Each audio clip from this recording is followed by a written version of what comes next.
Capítulo 3 O pavio que fumega. Ao levar adiante seu chamado, Cristo não apagará o pavio ou morrão que fumega, mas soprá-lo-á até inflamar. No pavio que fumega há senão um pouco de luz, e essa fraca, estando como que incapaz de brilhar suas chamas, e esse pouco misturado como fumaça. As observações daí tiradas são que, nos filhos de Deus, especialmente em sua primeira conversão, há senão uma pouca medida de graça, e isso mesclado com muita corrupção, que como a fumaça é ofensiva, mas que Cristo não apagará esse pavio que fumega. A graça é pequena no começo. Há várias épocas nos cristãos, alguns bebês, alguns jovens. A fé pode ser um grão de mostarda, Mateus 17:20. Nada tão pequeno quanto a graça no início, e nada mais glorioso que ela depois. As coisas da maior perfeição são as que mais demoram em seu crescimento. O homem, a criatura mais perfeita, vem à perfeição de pouco em pouco. Coisas sem valor como cogumelos e queijandos, semelhantemente à aboboreira de Jonas, logo brotam e logo desvanecem. Uma nova criatura é a mais excelente criatura de todo o mundo, portanto, cresce em degraus. Vemos na natureza que um poderoso carvalho surge de uma bolota. Dá-se com o cristão o que se deu com Cristo, que brotou da raiz de terra seca de Jessé, da família de Davi, Isaías 53:2, quando ela era a mais humilde, mas cresceu mais alta que os céus.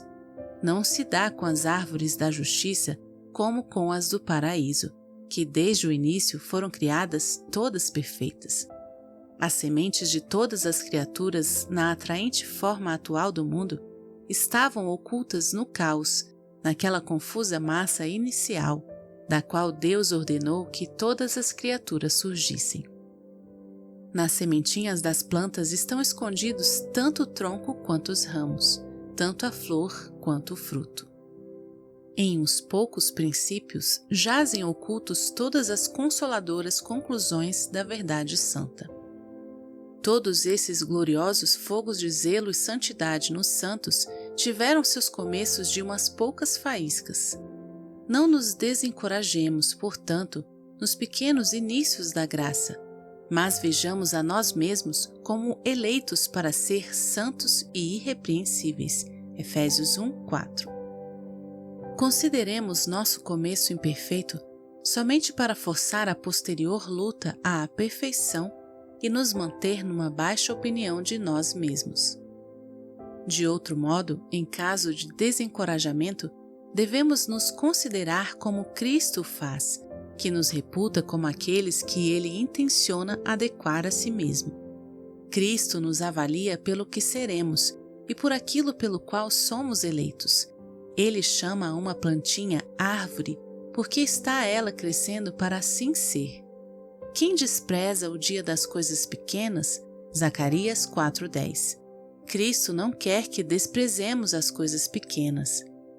Os anjos gloriosos não desdenham atender aos pequeninos, pequeninos aos seus próprios olhos e pequenos aos olhos do mundo. A graça, ainda que pequena em quantidade, todavia é muita em vigor e valor. É Cristo quem aumenta o valor dos lugares e pessoas pequenos e desprezíveis. Belém era a menor, Malaquias 5:2, Mateus 2:6, e todavia não o era. A menor em si mesma, não a menor, já que Cristo ali nasceu.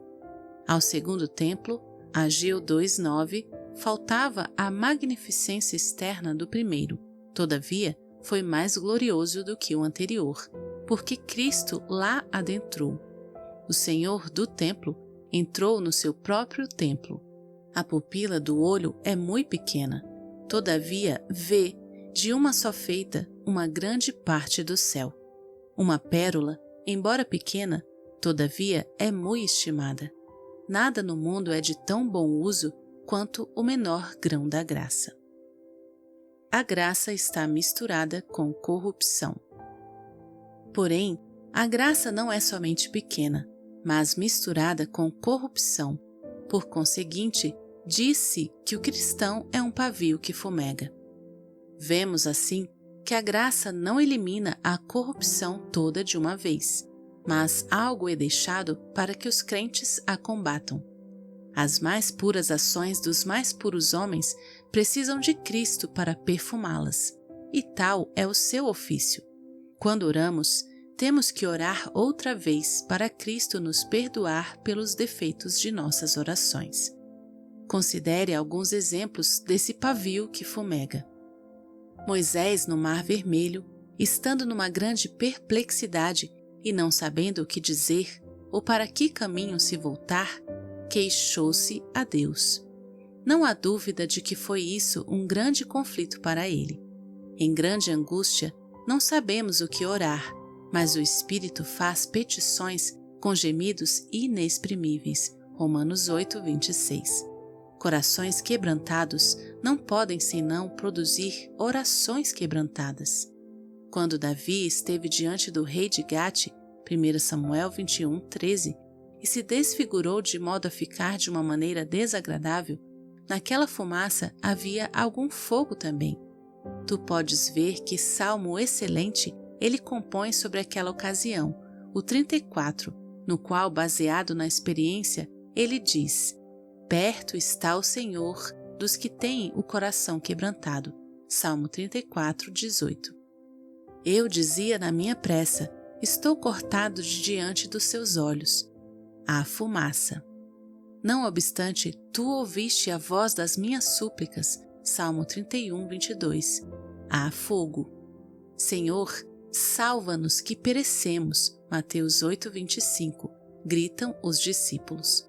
Aqui há fumaça de infidelidade.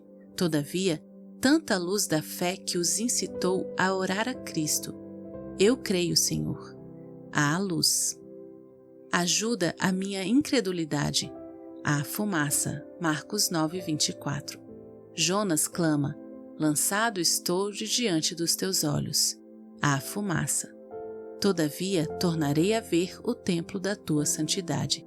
Há luz. Jonas 2, 4. Miserável homem que eu sou, diz Paulo, com senso de sua corrupção. Todavia, ele irrompe em ações de graça a Deus por Jesus Cristo nosso Senhor. Romanos 7, 24. Eu dormia, diz a igreja em Cantares de Salomão, mas o meu coração velava. Cantares 5, 2. Nas 7 igrejas, as quais por suas luzes são chamadas os 7 castiçais de ouro, Apocalipse 2 e 3, a maioria delas tinha muita fumaça junto com suas luzes. A razão de tal mistura é que trazemos em nós um duplo princípio, graça e natureza.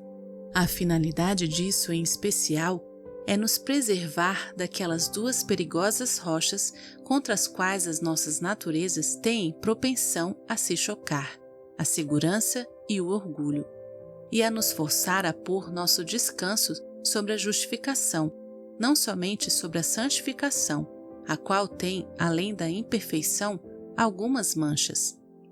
Nosso fogo espiritual é como nosso fogo vulgar aqui embaixo, ou seja, misturado.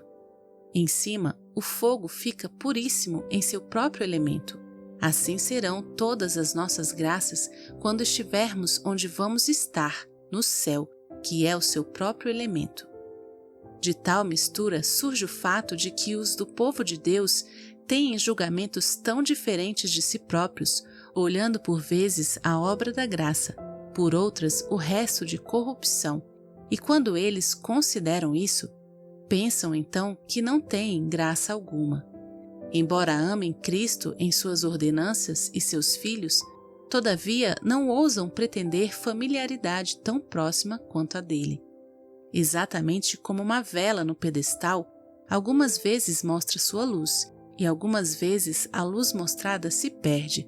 Assim, por vezes ficam bem persuadidos de si mesmos e por vezes perplexos.